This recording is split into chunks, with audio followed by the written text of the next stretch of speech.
सियावर रामचंद्र की जय। ओम नमः शिवाय। सोमवार के व्रत सावन में ही क्यों रखे जाते हैं?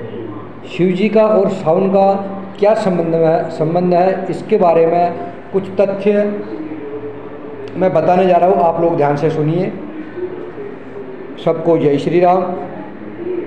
सावन में ही शिव जी की पूजा क्यों होती है और सावन ही शिव जी को इतना प्यारा क्यों है?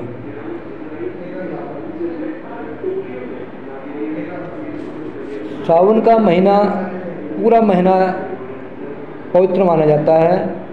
ठीक है।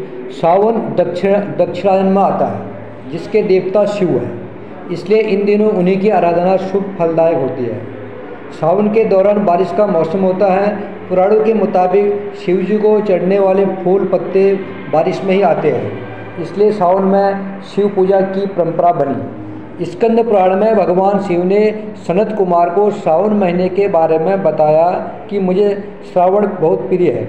इस महीने के हर तिथि व्रत और हर दिन पर्व होता है, इसलिए इस महीने नियम संयम से रहते हुए पूजा करने से शक्ति और पुण्य बढ़ते हैं।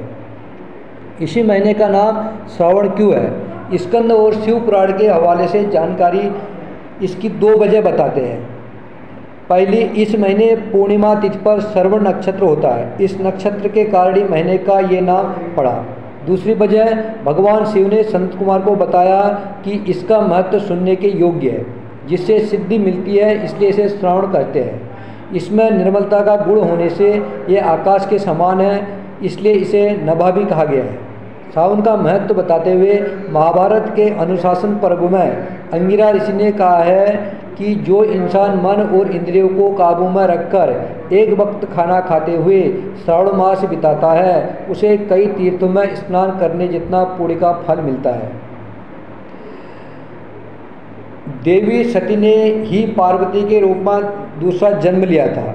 इस जन्म में भी शिव को पति के रूप में पाने के लिए पार्वती ने कठिन तपस्या की। शिव ने पहले सप्तऋषियों को परीक्षा के लिए भेजा।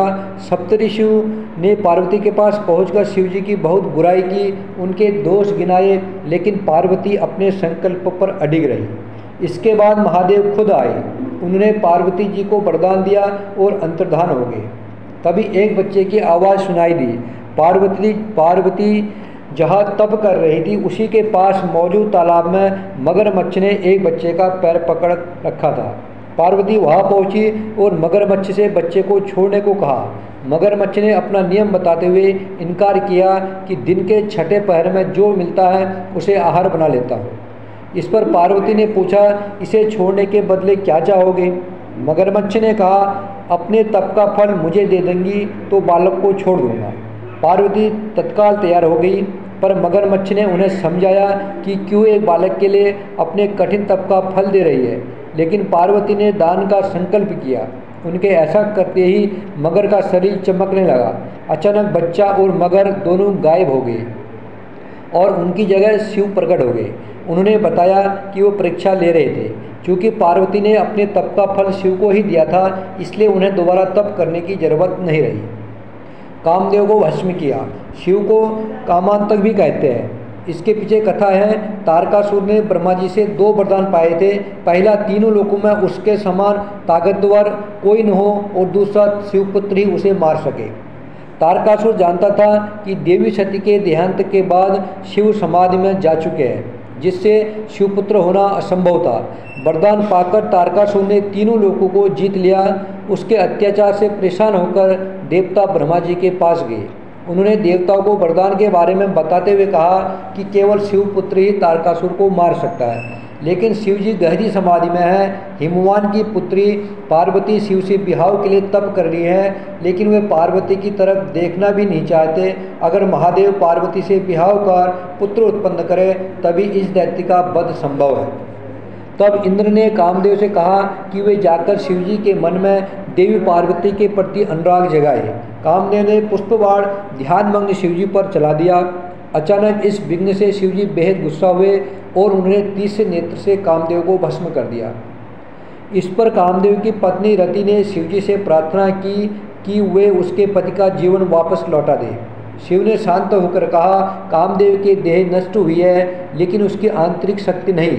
काम अब देह रहित होकर हर प्राणी के हृदय में रहेगा।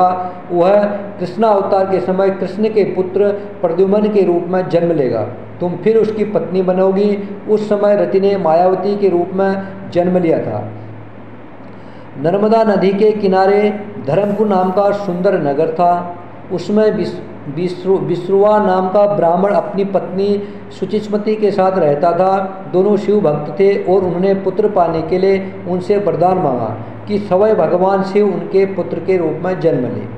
शिव के वरदान से उनके यहाँ एक पुत्र का जन्म हुआ, जिसका नाम गृहपति था।